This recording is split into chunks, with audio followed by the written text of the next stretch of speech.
Hello, my beautiful souls. Happy full moon.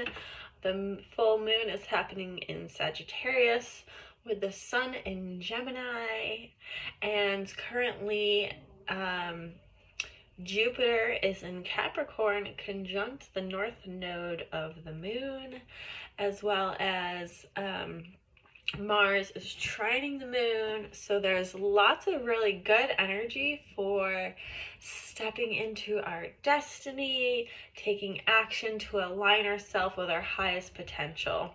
And this full moon is about releasing rigidity and creating flexibility, the ability to explore some new horizons as we're thinking of vacation time and the summer coming up.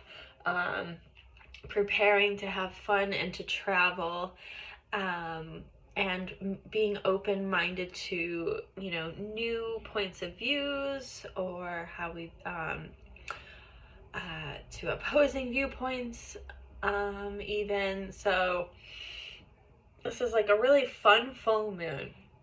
So I'm just gonna pull 4 cards today. I myself am on vacation, visiting some family, and I just wanted to hop on here. I want to stay consistent, right? Try to practice what I preach, encouraging people to stay consistent in their practice. I must also do the same. And so our first card is, what can we do to let go of our rigidity or to be more flexible? Oh, we have the Ace of Cups reversed. What can help us stay open-minded to opposing viewpoints? The Knight of Swords. Where are opportunities for travel and fun? We have Strength, interesting. And then opportunity for personal growth. Oh, we have the Seven of Swords, interesting. And something is printing right now, so you hear some noise in the background. So let's look at these cards and see what they're trying to tell us. So letting go of rigidity, we have the Ace of Cups reversed. And the Ace of Cups is about kind of like a new emotional set point, right? And when it comes to being flexible and letting go of rigidity, it means we need to be open to new possibilities. So the Ace of Cups showing up here is, and with it being reversed, is about like an inward reflection on the self. You have to be open to new possibilities. I mean, it just can't be any more succinct than that. But we have to be in the right place emotionally for that to happen. We have to feel safe.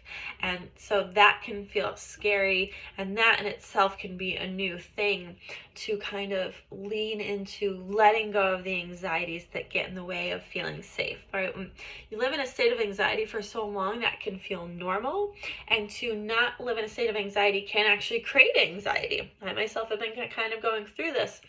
And if we can kind of learn to feel safe and be safe with feeling safe, it's a little bit redundant, but that's where the real magic happens, and that takes practice, right? And that allows for new opportunities to be flexible and to kind of let go of our set habits, patterns, and beliefs that are getting in the way of us from doing more.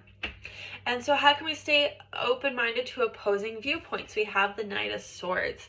And the Swords, again, is about intellect. So great card for this position. The Knight of Swords is charging off. And I think, this is more about maybe we don't need to be, how can we be open-minded to opposing viewpoints? With the Knight of Swords, this almost feels a little counterintuitive. Like we should like take off the charge and like really like, kind of defend our stance, but that's not going to help us be open-minded to these opposing viewpoints. So maybe this is more about being willing to slow the horse down and to just listen, right? Sometimes the cards show up as like what we shouldn't do. So opportunities for fun and travel, we have the Strength card, and this is about self-discipline on a deep personal level, right? And this makes sense if in order to have opportunities for fun, you still have to put the work in. You have to, if you want the harvest, you have to sow the earth and sow the seeds to reap the benefits. So I feel like the Strength card is showing us if we have some discipline and are willing to put the work in, then the opportunities for fun and travel will come along, right? So that's exciting. Got put a little work in and you'll get the benefits from that. And then how do we have some opportunity for personal growth? That idea of stepping into our destiny, especially with the Jupiter conjunct the North Node, which is all about the Dharma of life, each of the role that we are meant to fulfill. And Jupiter is about expansion and philosophy. And so this conjunction, there's like a really powerful energy for people to kind of start waking up to their Dharma on like a world's level, right? And this is a really beautiful energy in Taurus. It's kind of connecting with the earth and who we are as humans. But we have the Seven of Swords here. And, you know, Seven of Swords is... I feel like this is kind of similar to what the Knight of Swords was showing us, what not to do, is to not be sneaky and try to get away with stuff. We kind of got to show up and be accountable. You can't just get away with things. You have to take responsibility. Take responsibility, and doing that opens the doors for personal growth.